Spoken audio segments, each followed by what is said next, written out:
Welcome, boils and ghouls, to the Cryptique Podcast. My name's Kenny, and I'm here with my good friend Godden. And together, we're here to watch and review every horrific, often hilarious episode of the legendary HBO anthology series, Tales from the Crypt. Tales from the Crypt, Godden. Oh, Tales from the Crypt. That's so exciting. I'm telling you. Always. I'm telling you. Oh, episodes like today. This is why I signed up for this. Oh, what a good episode this is. We are on season 4, episode 7, The New Arrival. It aired July 25th, 1992, and it comes to us from The Haunt of Fear. And before we dive into this episode, we've got to make this disclaimer. We are not experts. We're not professionals of what we do. We are just a couple of nobodies, a couple of just dum-dums, just a bunch of idiots. I'm just kidding. Let's not be so mean to ourselves, Godden.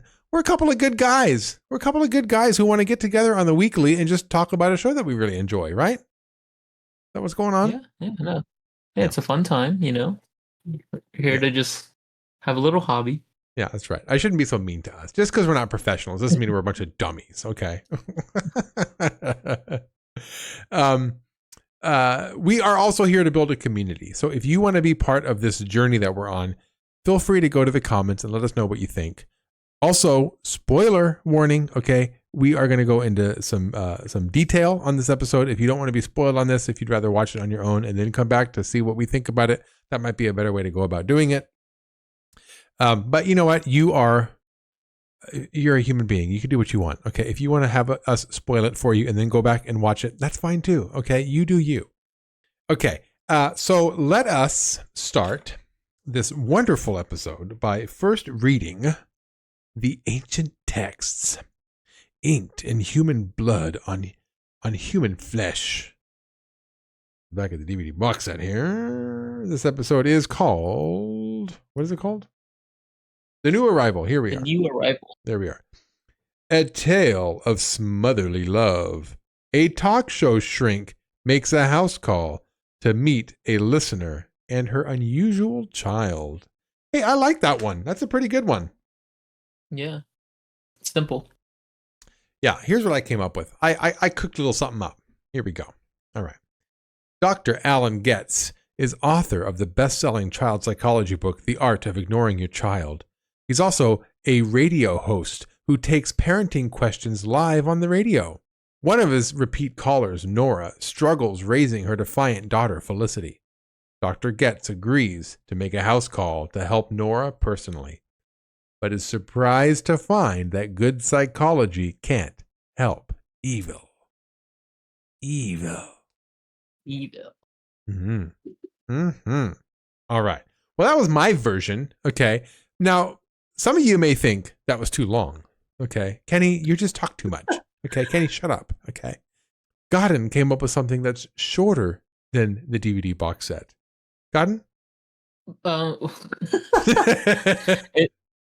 If we refer back to 2 episodes ago, you know, I'm not trying to make these sound cliche, but sometimes, you know, it's just short, sweet, and it's just simple that I'm not trying to make it like this, but the one I'm going to call this is nature versus nurture. You know, it's a classic tale of nature versus nurture. So let's see how that goes. Nature versus nurture. God, when you first rolled out this whole thing, they were funny. They were pretty pithy, but you've gotten very very deep with these, very very philosophical. I like it. I dig it. Whatever route you take it, I like it. I dig it. Okay. Well, let's make our way to the Crypt Keeper intro. He's sitting on a therapy couch, right? A therapist couch. He's saying, you see what I mean, Doc? It's just like that nightmare I told you about. The one I keep having when I'm petting Bambi. You've got to help me, Doc. I'm losing my mind. I can't seem to take a joke anymore. I mean, a choke. Oh my God. Is he losing his edge? Is he losing it with his puns? I mean, it's like the man in tonight's tale. He's a head shrinker who's about to undergo a little final analysis of his own in a paranoid parable I call The New Arrival. It was a cute intro. There's also a human being in there with him. Like you see, like his actual shrink is He's a writing. human. Yeah, it's like writing on a little notepad. It's cute. All right. And the opening panel, here we are. It's they're on a staircase. The very top of the staircase, the door is wide open, and you see a child in a little dress up there looking down. There's a man in the middle who is looking horridly down at appears to be perhaps a dead body at the bottom of the staircase. Oh boy. What do you think about this opening panel, Godden? I love it. It's a good atmosphere of creepy.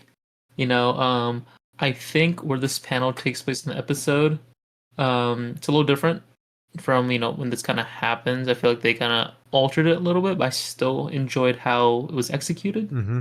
But yeah, when I saw this panel, I just got immediately like the Omen vibes. I'm like, oh, is this episode about the Omen? Is it something like that? So I was really excited. Yeah. And even that wasn't the case, I love this episode. This is a great episode. Yeah, it was really good. It was a lot of fun. Yeah. And you're right. It's close enough to what happens in the episode, but it's different enough also. I just like the way the artists I think are pretty good. Even just looking at this, the man looks very like professorial, like either a professor or like in this case, he's a psychologist. So I think they did a good job at drawing him up to make him look the part. So this episode, by the way, this episode has the T-1000 himself, Robert Patrick, as a cameo in this episode. And he's so in the opening shot, by the way, is in a studio and he's doing a little radio broadcast and he's hamming it up as one of those like sleazy tabloid like radio DJs. He goes, "Don't forget to tune in next week, housewives, when our subject is sex with the supernatural. Is it possible? Is it cheating? Have you had it?" So he's really hamming it up. I love this intro. He's even got like a bandana on of some sort, and like he's almost unrecognizable if I hadn't seen Terminator 2 so many damn times. So he's wrapping up his show, and as he's leaving, he runs into Alan, who is the psychologist. He says, does your mother know you talk like that on the radio? He says, "I don't know, but my ratings just went up 60%. Like he's all into it. And he goes, "No accounting for taste." He says, "They're talking about giving me your time slot." So this sleazy radio host is perhaps taking up the time slot of his of this Alan guy, and Alan's not having it. He says, "Over my dead body," which very well may be the case, right? Oh, I forgot we're not supposed to give spoilers away. Well, who knows what's going to happen to this Alan guy? So Alan comes and sits at his station there, and immediately the whole vibe changes, right? The music was like all blaring and just like obnoxious, and it immediately settles down to some nice relaxing music. And Bonnie, the producer on the other side, basically gives the intro. She says, "It's time for good psychology with award-winning child psychologist Dr. Alan Getz, author of the best-selling The Art of Ignoring Your Child." And that's what he does. He takes calls, basically parenting advice calls, and people call him from all over the place, and he basically just gives advice over the phone. And I hate to tell you this, Godden, I would listen to this. I like listening to podcasts. I like listening to people talk. I would listen to callers. It's almost like a Dr. Phil show, but on the radio. I would tune in. I wouldn't necessarily call, but I would tune in.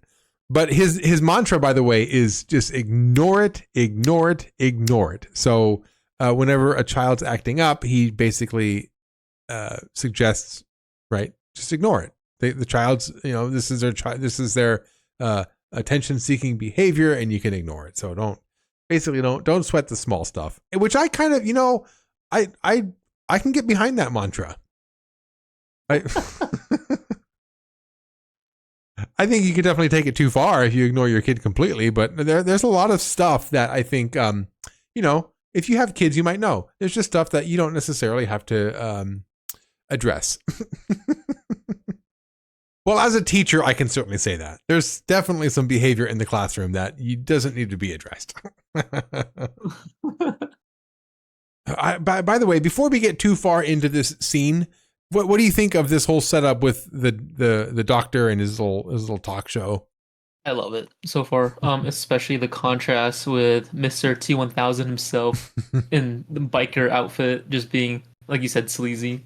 And yeah, just the shift in mood, right? Like, it was all like just raw and just like edgy, and then it goes to a very like high class, British people are talking, we got the English accent on, put your tea on, and when Bonnie, his little producer or co-host was introducing him, like, yeah, like, this is definitely like such a shift. And well, I don't particularly agree with his takes so far as a psychologist, but I do like how he's portrayed so far. Like, I'm completely like all in with the story. I had no issues, so it's just so smooth, it was funny, it's direct, like, I don't know, I can't pick it apart when it's just great so far, you know what I mean? I can just take it in and just consume more of it. So yeah, I'm in for the ride for sure. I'm waiting for the roller coaster. Yeah. I am along for the ride as well. So far, I like the characters. I'm sorry T1000 wasn't in it more. That's really all he has. But yeah, I like what's going on so far. So this is about the time when we get introduced to Nora. So Nora calls in, and Nora is like a normal caller. And he even says, it's been, 4 days since you last called? He says, what's our little Felicity up to now? Is she tearing the house down? Is she writing on the walls with feces? Is she trying to electrocute the cat? So basically, we get the impression that, Nora calls every few days with an issue that Felicity is up to. And Nora says, no, she's taken to banging her head against the wall really, really hard. I laugh, but it's just a show. You can laugh at kids banging their heads against walls when it's in a show. It's fine. So in the middle of this call, though, Rhonda enters the not necessarily the DJ booth, but like the studio back where Bonnie is. So Rhonda enters, and basically Rhonda's the boss. Right? She's like the big head honcho there. She comes in and basically announces that they're canceling the show. And this distracts Alan. So Alan now is listening to the booth of the conversation back there and not really paying attention to Nora. And he's kind of getting distracted. And he learns that he's getting canceled. This irritates him. So he actually snaps at Nora. He says, do you know what you are? You're the epitome of an inept parent. And Felicity is the ultimate problem child. And he says, I'm going to originate good psychology from your home every day until Felicity is a fully functioning little girl. We're making a house call. So in a desperate attempt to do something, right, to prevent his show from being canceled, basically he makes this announcement. And this is where he delivers his mantra, by the way. He says, good psychology beats bad behavior every time. He's got two mantras. He's got ignore, and he's got good psychology beats bad behavior every time. Okay, and that basically wraps up the whole studio scene. What'd you think of the setup so far? You kind of already touched on it, but I guess, what do you think of the Nora introduction like this? I love it. I mean, it gives us like an idea of like what kind of psychologist he is. Is like I said, like his takes are pretty out there. But yeah, I don't know. Like from this point, I just want to go to the next scene realistically, because I want to know who Nora is. From the call, she sounds so delightful, so sweet. It's like, how can she have a problem child? Yeah. Like she sounds like she would be such a loving parent from the phone call. Mm-hmm. And at one point or another, I thought it was kind of unfortunate, like during that call, that he was able to hear them. I'm not sure if Bonnie hit something or not Nora. Rona Bonnie, hit something. Yeah. Oh yeah. He reached over and twisted something. He did. He reached over and twisted something. I'm assuming he was maybe turning Nora down so he can hear them better, or I don't know. I see.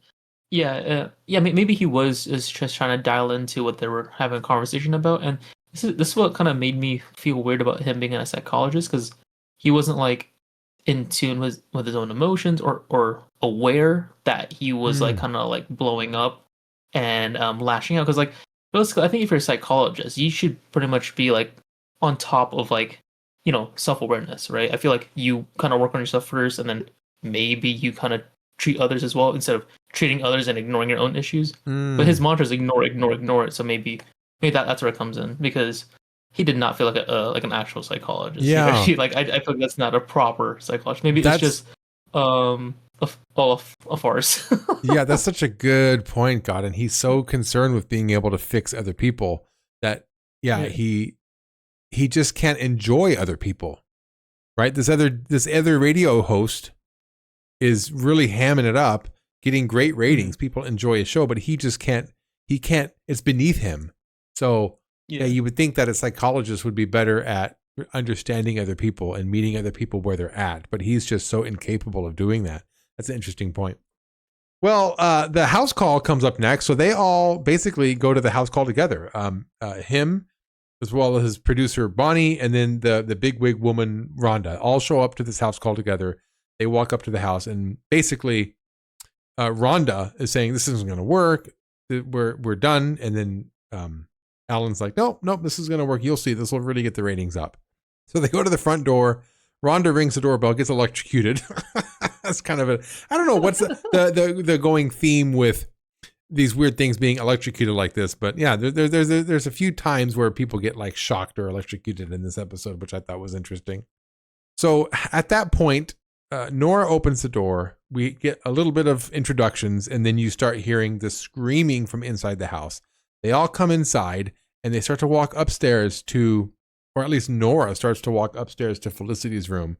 Felicity starts banging her head on the wall, and Nora walks up to try to give her bubble gum, and that's where Alan intervenes and says, no, we have to ignore. She is right. She's seeking this your attention. He says, listen to I like the way he puts this too. He goes, listen to the noise. She's hitting the softest spot in the wall. It'll make the loudest noise with the least amount of pain, and it'll bring the most attention. So we have to ignore. And Nora responds, ignore. And then, of course, the banging stops.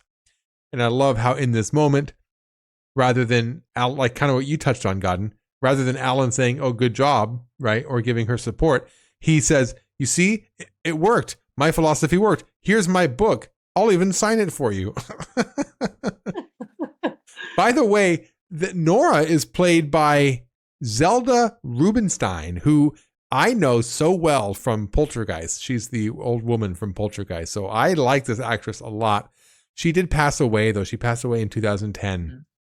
But I this woman holds a very special place in my heart. I love seeing her on screen. She's such a sweet old lady, and I love her personality in almost everything that she's in. So I was really glad to see that she had a role in this.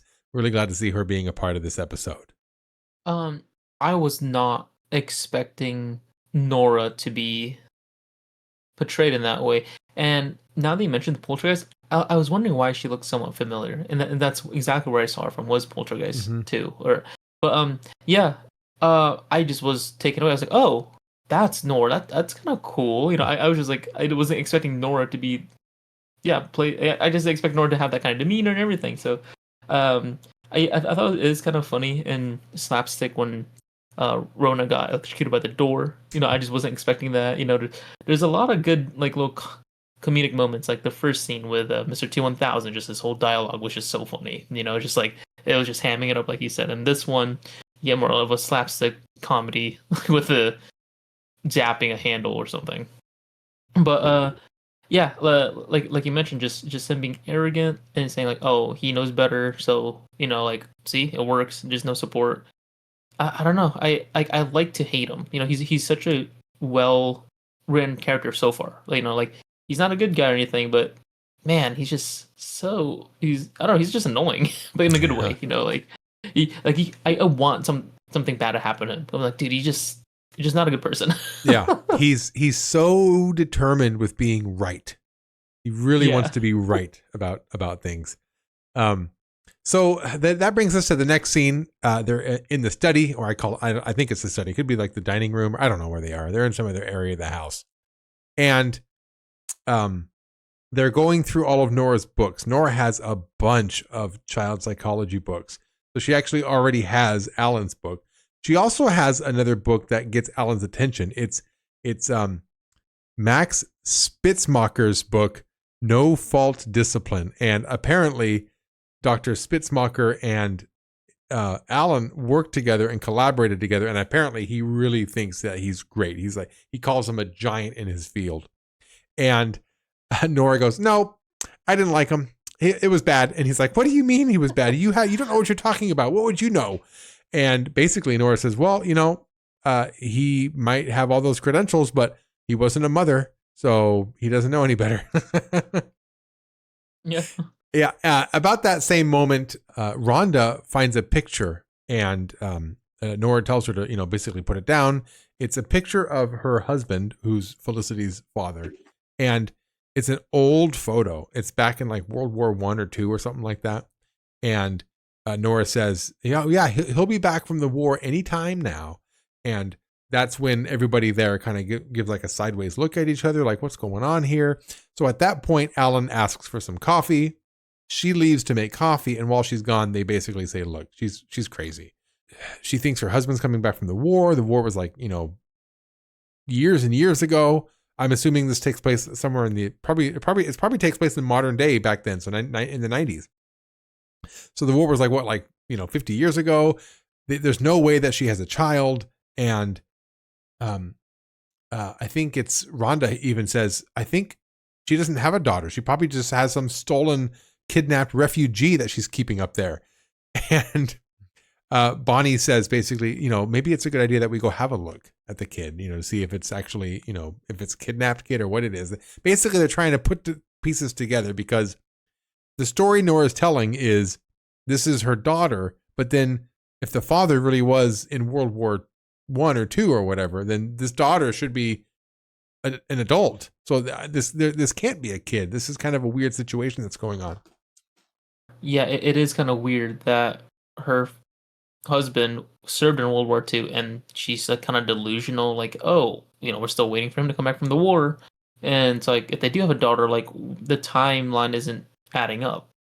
And, I had my own thoughts, it's like, maybe there is no daughter, maybe, if there was a daughter, maybe, it's like their psyche is attached to a child, right? Like they didn't never grow up. Maybe it's like a traumatic experience by not having a dad or whatever it is. So I was just trying to put something together to try and follow the story. But even then, I like this whole like world building they have going on right now. Like we're adding other characters like Mr. Max Spitzmacher's like, okay, he's like a big name, but that didn't help her. So what's our psychologist who I'm not really a fan of? What's he gonna do to redeem it? Like if this guy was a giant, how's he gonna save it? How's he gonna fix it? So we'll see. Yeah. So the three of them start to walk up the stairs to go towards Felicity's room. Oh, by the way, before they make it around the corner to walk up the stairs, you see upstairs across the hall runs a little girl with like a mask on. So there's definitely somebody in the house. Something's going on.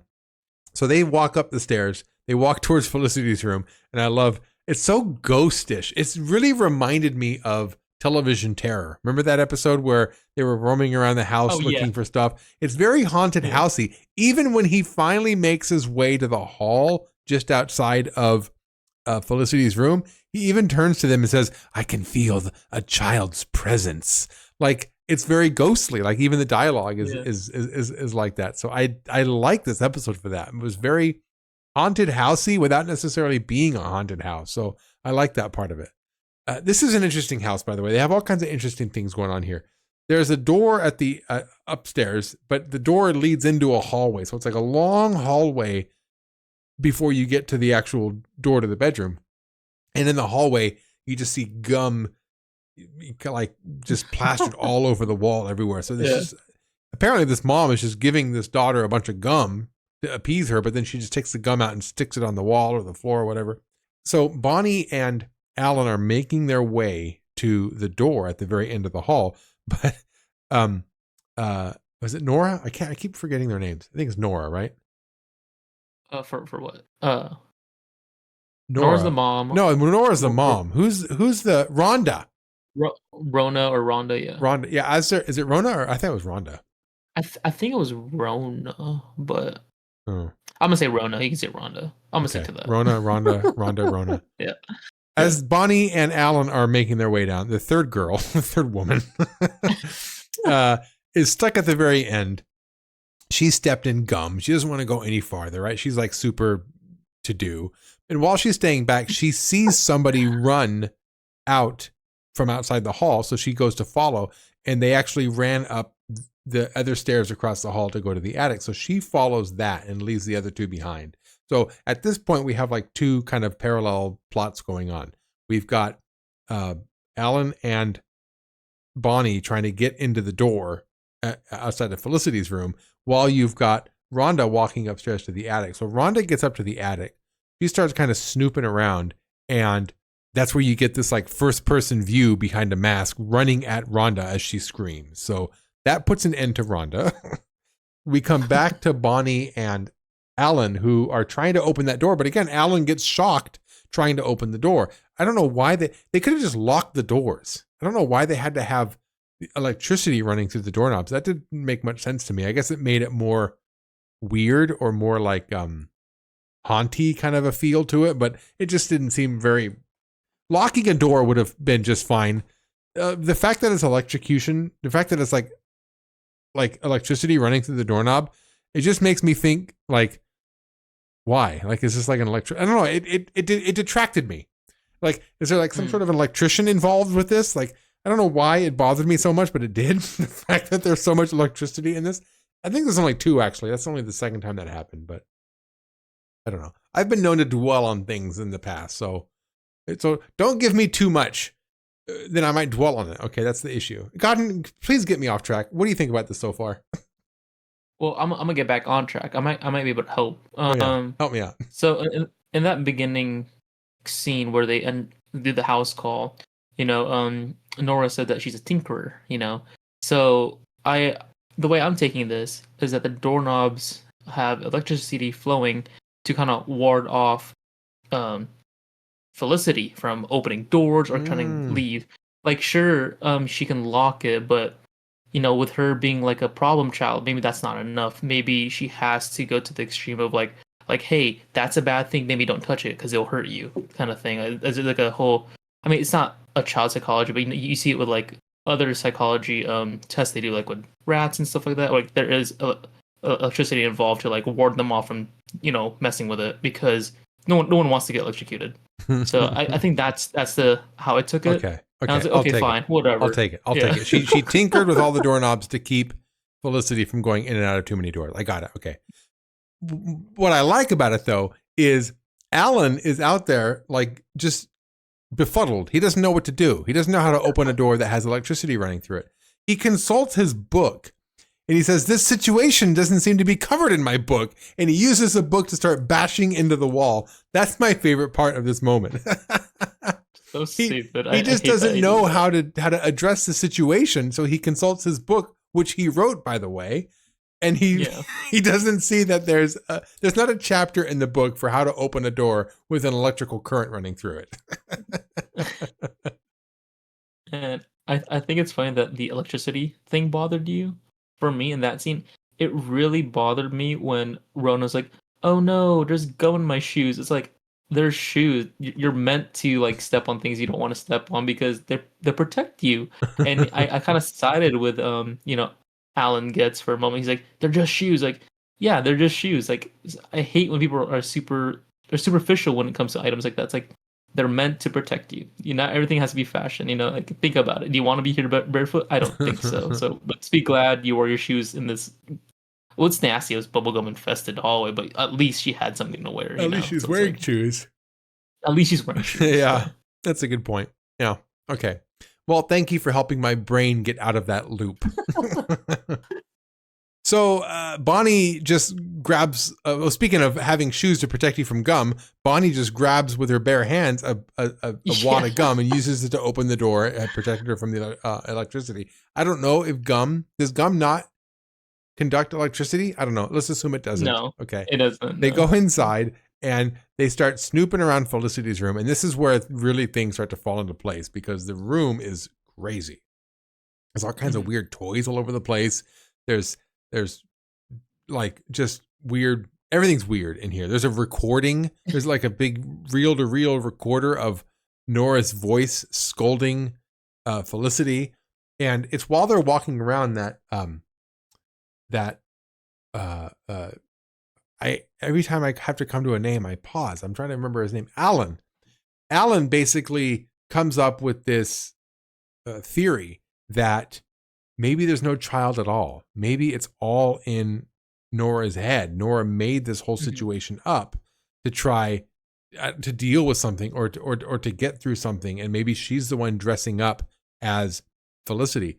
At this point, the theory makes a lot of sense because Nora's short and Felicity's, of course, is short. She's a child.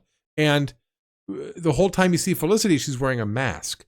So you think, oh, wow, maybe she really is dressing up like a psycho situation, dressing up as her daughter for something, some sort of a psychosis going on or something like that. So yeah, at this point, you really think, oh, they could be onto something that really could be the plot of this episode. That really could be the route that it's going. Did you fall for it? I kind of did, to be honest with you. I kind of thought that's where they'd be going with it. No, because unfortunately, I kind of checked the timestamp. I'm like, we're not even on the third act. There's no way this would continue. I'm like, this isn't a twist. There's a twist it's like a red herring. I'm like, this has to be a red herring. There's no way. Yeah. Yeah. Well, it's not, but yeah. that's, I mean, it fooled me. I really did think it was. So they do more exploring around the room and they go to the bed and that's where they find Rhonda is in bed, dead. So, Rhonda, or what did you call her? Rona? I called her Rona. Yeah. Rhonda is dead in bed and they freak out. They try to leave, but the door slams shut and they're locked inside. So now the door is suddenly locked. So before they had electricity keeping them out, but now that they're inside, they're locked inside. Here I go again. I'm just going to move on. We'll move on. We have to move on because I'll stay here for hours, you guys. So they end up finding another door, another passageway in the room that goes up this like hidden staircase. So they go inside, they walk up this. I love this shot, by the way. This is a shot from the opening panel. They're walking up the stairs, but the attic upstairs is lit from outside, and the way the light's coming in and casting shadows down below looks so good. And of course, the camera's down so low as they're walking up. It just looks really good. It was a really good shot. They creepily walk up the stairs. They get to the very top, and that's where you see Felicity downstairs, and that gets Alan's attention. He runs downstairs to try to get her, but she shuts the door. So now they're locked in the hallway going upstairs. And this is something that's very strange too. I'm just going to chop it up to the fact that Nora is a tinkerer. Okay. Remember this, people at home. Nora is a tinkerer because at this point, Bonnie's upstairs at the very top of the staircase. The ceiling fan starts spinning very quickly and actually drops down and decapitates Bonnie. That was just too much for me. It's like, what the hell? Why didn't somebody could have just ran out and like chopped her with an axe or something like that? That would have been more, I guess, in line with the episode. It would have also been kind of a jump scare. They could have gone a lot of ways with it. But the fact that the ceiling fan just from above her just starts to go down slowly until it finally gets to her head and chops her head off. It was weird. It was a weird death. It didn't make much sense, and it wasn't very jump scary. What did you think of it? I liked it. When I saw it, I knew you weren't going to be too happy with it because I do like the gruesome and grotesque deaths that you like, but I'm also okay with just tame and simple deaths like that. Like, it does come down, you don't see it, but it kind of hits her, and you see the blood splatter on Alan's face.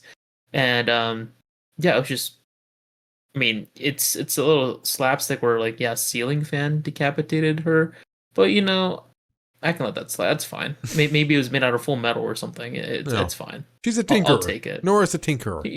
Yeah, Nora's a tinkerer, so we don't know what that thing's made out of. She tinkers. Yeah. So in that moment, I don't know if he falls down or just blacks out, but Alan ends up blocking out somehow. I don't know if he falls down and hits his head or he gets hit. I kind of missed that The part. Did he just fall Bonnie's down? body. No, Bonnie's body after the decapitation rolls down the stairs and hits him and knocks him out. Okay, so that's what happened. So he wakes up. When he finally comes to, he's up in the attic and he's actually tied up. Nora is there with him, and basically they're talking back and forth, and he convinces her to go get Nora so he can talk to her. And he's still of the mindset that this is Nora, that Felicity is Nora. So she leaves, Nora leaves, and then Felicity comes in wearing that mask, and he basically pleads with her, says, "Hey, come sit on my lap, and we can talk, and I love you for who you are." He's basically saying all those cliche psychological, child psychology type, phrases. You're wonderful the way you are. I think you're beautiful. Can you please untie me so I can give you a hug? And when she finally unties him, that's where he starts to strangle her. And he says, the only way to beat bad behavior is with worse behavior. So as he's strangling her, her mask falls off, and you see that she's actually Felicity. It's like a ghoul. She's like a ghoul. And that's where Nora comes back out and says, basically, that love is what's keeping her alive. My love for her is what's keeping her alive. So she's been dead for like 40 something years, and she keeps her alive through her love for her. But her behavior is terrible. And that's where it's revealed that apparently for years and years and years, she's been collecting child psychologists. They've been coming to the house to help out, and then they're killed there. She goes through a list of a bunch of doctors. Of course, one of them is that, what was that doctor's name? Oh gosh, whatever the one that they referred to earlier in that book is there. Also, one of them, you noticed this too, was Dr. Kassir. Dr. Kassir, yep. I like that little shout out there for the voice of the Crypt Keeper.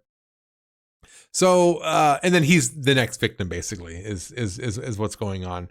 And I love how when she leaves him alone with Felicity on her way out, she goes, "Oh, I'll just turn the radio on for you." And who should be playing on the radio but the T-1000 himself? So, yeah, he really did get his time slot over his dead body. So we come full circle. Well, let's do the Crypt Keeper outro real quick before we get to our final thoughts. Crypt Keeper says, "You'll be happy to know that Dr. Getz did get another radio show, though he was much more careful this time about screaming his calls. I'm feeling so much better. You were right, Doc. A little smotherly love was all I needed. So till next time, kiddies, I'm sending my shrink to join the others. You know what they say, the morgue, the merrier." So, yeah, overall thoughts of the episode. We obviously liked it. I liked it a lot. Anything about the last scene in particular in the attic that you want to touch on? I thought it was cool. I think I was still writing the idea like, oh, maybe it could definitely be Nora instead of Felicity. But it took me. I mean, it surprised me when he instantly he went for the throat. He just starts choking. I'm like, oh, okay. But I guess he was just fed up. He just like he wants out of that situation, so he just wanted to get out. But it was interesting because I was curious what Rona saw in the attic that made her scream initially before she got attacked, and it's just so funny that Nora's just been calling all these psychologists for help, and then just for them to end up in the attic and they just decay out trying to figure out Felicity, but they can never figure out Felicity, sadly. And at one point I did kind of look it up to see what people had thought about Felicity. Some people were saying, and I don't really like this take, but I mean, it's possible that Felicity's just a straight up ghoul, a spirit, and that Nora's delusional, and that the spirits of the other psychologists are also assisting in haunting the house. But I feel like I don't think so. I feel like Felicity is alive, little disfigured and all that stuff. I don't know why, but she has a particular face, and she just has a child, a mind of a child, like lower birth. He had that, like his brain wasn't fully developed, right? He kind of acted like a child here and there. He wasn't like anything like an adult. So I like more that scenario more. That feels more creepy to me than like a supernatural haunting thing. But maybe that was the original script. Maybe it is supposed to be supernatural, but I like the idea that Felicity is real and they actually attack them and everything. Yeah. So. I never really questioned Felicity. It's funny, I questioned the electricity and the doorknobs when it comes to Felicity. I'm like, yeah, okay. Love keeps her alive. Okay. I'm such an idiot. Oh my gosh. So just thinking it in my head is one thing, but the moment I say it out loud and hear myself saying it, I'm like, well, Kenny, you're an idiot. Get over the doorknobs. Felicity is alive with love. Okay, fine. Yeah, I liked it. I did like it. It was a lot of fun. I liked the characters. I really felt like it was a nice, kind of not a retelling of something like Television Terror, but definitely it's very similar, right? Like a nice reimagining of kind of a ghost story tale. I also got some vibes from The People Under the Stairs, where they're kind of roaming around the house in these creepy hallways, but you kind of hear sounds here and there all over the place. I like that. There's a very obscure movie called The Unnameable, which has a lot of people roaming around hallways in empty rooms and just kind of exploring this large house. I got those vibes as well because I spent a lot of time, going up and down stairs and in hallways. So just that repetitive nature of that just kind of harkened back to something like that. So I liked it though. Bottom line, I like this episode a lot. I would watch it again. I would encourage people to watch it if they haven't watched it yet. It's a good one. I liked it a lot. It's funny. Or even like I wonder if they had went like voodoo route and where it was like maybe a doll that she had possessed to be her daughter. That would have been interesting. That'd be cool. That would have been an interesting route to go. I just say that because I don't know why. I just got a glimpse of just having a doll kind of. We haven't had any killer doll episodes yet, have we?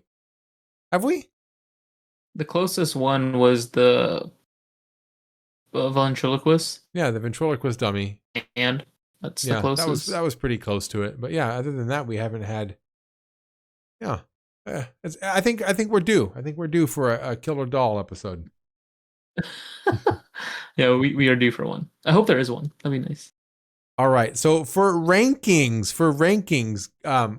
this is A for me. This is going to be an A movie, which puts it at least a 4.5. So I'm thinking, is this an A minus? Is it an A plus? And Godden, I think this is an A plus episode.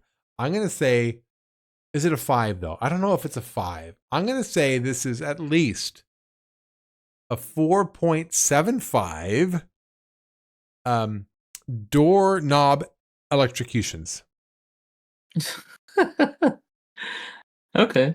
I feel a little better about my score than when you said that. I was a little on the fence because it might be like, a random take, but with the past couple episodes we've had, this just feels like a really strong one. So I am gonna give it a 5 realistically. And then unless there's better episodes that come out in the season, because I was like, I could give it a 4.5, but there's literally nothing wrong with it I can pick apart. I'm like, oh, they could have done this better, they could have done that better.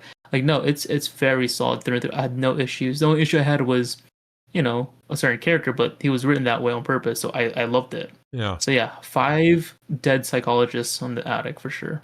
So I loved it. It was good. Okay. Yeah, I liked it a lot. I liked it a lot too. And you never know. By the time we get to the end of the season, when we're doing our season wrap up, I may or may not bump that 4.75 up to a 5. I don't think I'll be bumping it down. I don't think it'll be going down. Yeah. This is a solid episode. This is a lot of fun. It's a really strong, yeah. Yeah. Okay, well, Horrorespondents. Let's go. So for these episodes, for these Horrorespondents, I want to focus on the 3rd episode from our season 4 premiere. So that's going to be on A Dead Man's Chest. So here's the following comments we got. Vlad the Rabbit comes through. He says, this episode is kind of in the middle. It has an interesting idea, but the execution is a bit lacking. And yes, the music is obnoxious. Oh, God, I remember that.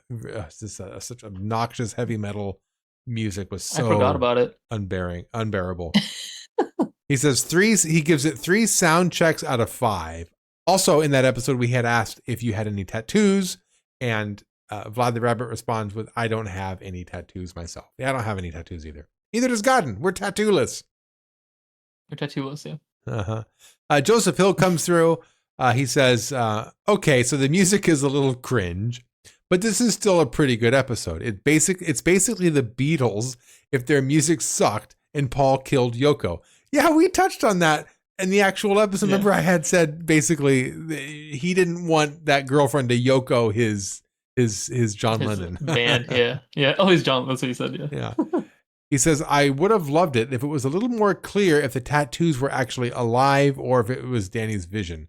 Yeah, because you don't know. It is ambiguous like that. You don't really know if the tattoo is really alive. I wish it would have been alive. I wish they really would have leaned into that. He says, overall, I'd rate it 3 mystical tattoos out of 5. And Joseph Hill does have some tattoos, by the way. He says, my first tattoo was the logo from the 9 Inch Nails single Sin on the back of my neck. Very cool first tattoo, by the way. I'm a big 9 Inch Nails fan. Do you listen to 9 Inch Nails? Oh, wow. I did not know you were a big 9 Inch Nails fan. I know like a song or two. You know? Man. Like, I'm not against them, but you know, they're yeah, not heavy enough for me. They're one of those bands. Well, actually, it's not a band. It's Trent Reznor of 9 Inch Nails. He is everything. He does in the studio. He'll do the vocals, he'll do the guitars, he'll do the bass line, the drums. He does all of it. And then when he goes on tour, he has basically like an entourage who comes out with him to actually perform his music. But it's all him in the studio. He's a great artist, and 9 Inch Nails is one of those bands that you could put one of their albums on and just put the thing on from beginning to end and not skip a song at all, and just listen to the whole album and enjoy it. So yeah, I do like 9 Inch Nails. Iron Sabbath comes through. Iron Sabbath. We know that guy. We know Iron Sabbath. You do. He comes through writing about Dead Man's Chest, says, first off, as a metal fan, this episode offends me for just how bad the music is. Ditto. Absolutely ditto. He says, it's dreadful. How is this band even remotely popular? The suspension of disbelief we are asked to have for this episode is a lot. That's a good point. We're supposed to assume this is good music to the crowd. He says, this is an episode I liked a lot more when I was younger. Gee, I wonder why. I didn't say, gee, I wonder why. He wrote, gee, I wonder why. He says, it was a fun premise, but it's a miss for me. It actually made me angry how bad it fumbles. He gives it 2.5 out of 5 terrible rock performances. And he says, I don't have any tattoos, but if I were to get one, it would be of an owl in memory of my grandma who introduced me to my love of horror anthologies. How cool is that? To have an awesome grandma to introduce you to something like horror anthologies. I love that. I love that relationship that you had with your grandmother. How cool is that? All right. Well, if you are still listening to this podcast at this point, I want you to comment down below if you have ever been electrocuted. I was painting this is years ago. I was painting my room and I had everything kind of taped off and everything. I had the sockets out of the of the, not the sockets, but the caps to the light fixtures off. And I was trying to paint around them, but one of the cords was coming out. So I grabbed it to move it. And of course I didn't turn the electricity off. What am I, a genius? Right. Yeah. I grabbed it and I literally got electrocuted in my fingers clamped down, and I couldn't let go. I had to physically pull my arm away from it to let go of the damn wire. I told my sister what happened and she just laughed at me. I was like, I was just electrocuted. Have you ever been electrocuted? Yeah, I have. I mean, do tell. Not. I don't think in the degree you have been, where you couldn't unclasp your fingers. Because I know when it comes to dealing with electricity, you want to have your arms in a certain way so you don't like clench in and you're like, have your biceps in and then you're holding more. But funny enough, I was I don't know what I was doing. I was being silly, but these vending machines have like these little antennas on the very top. And I assume that's how they relay your credit card information, stuff like that. And I thought I was being a nice person and fixing the antenna because it was a little tilted out. So I decided to touch it and adjust it so I put it back where it was. Yeah, that shocked me. Was not expecting that because it wasn't like an open circuit or anything like that. I thought it was fine. I thought it was just like a regular like router antenna or a TV antenna. Yeah, I was like, oh, but it wasn't high enough where I had to clasp down. I was able to let go, but I definitely felt like a higher search. Like, oh, Yeah. I'm never doing that again. If I had just touched the wire and poked it over with my finger, it probably would have been like a little zap and I could have pulled away. But the fact that I went to go actually grab it and pinch it to pull it over, it kind of, it jolted me and I had to pull it away. It all happened so quick. Yeah, it does. Anyway. You gotta be safe. We're idiots. I'm an idiot. Okay, I was trying to be nice to myself in the beginning of this episode, trying to just say I'm a great guy. I am a good guy. Okay, I'm stupid. Okay, I just can't believe I did Kenny, that. When it comes to the bad thoughts, you gotta ignore it. I gotta ignore those intrusive bad thoughts about me. Shout outs, everybody. Shout outs. Let's shine the light back out into this wonderful horror community that we are starting to become part of. And I'm very proud to call some of these people my peers as far as podcasting and as far as making identity for themselves in the horror community. Creeps of the Crypt, we're listening to you. We know you out there. Creeps of the Crypt, by the way, a couple of good guys, Alan and John. They do their podcast on there, and Alan has actually come through on a couple of my my video game streams. So we've actually had a chance to kind of chat back and forth. So they're good guys. Go check them out. Go listen to their podcast. Haddonfield Radio, Haddonfield Radio. Just come on already. Reach out to me. I love those guys. I freaking love those guys. They're going through the Texas Chainsaw Massacre movies right now.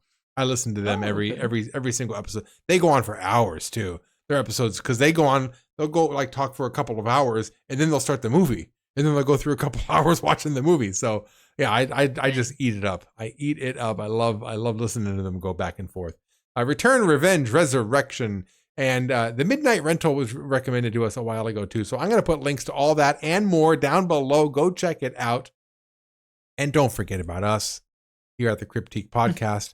Too Bad About Kenny, TOO, as well as the number 2 Bad About Kenny. Search for me on Twitch and YouTube. Go have fun with that. If you want to listen to me, go on more. Okay, Godden, how about you? With me, yeah, they can find us at the Cryptikers at Twitter, and they can find me streaming UAPP06 on Twitch. All right. And with that, we here at the Cryptique Podcast wish you all very, very sweet, delicious, wonderful nightmares. Well, how was that for a scream, boys and ghouls?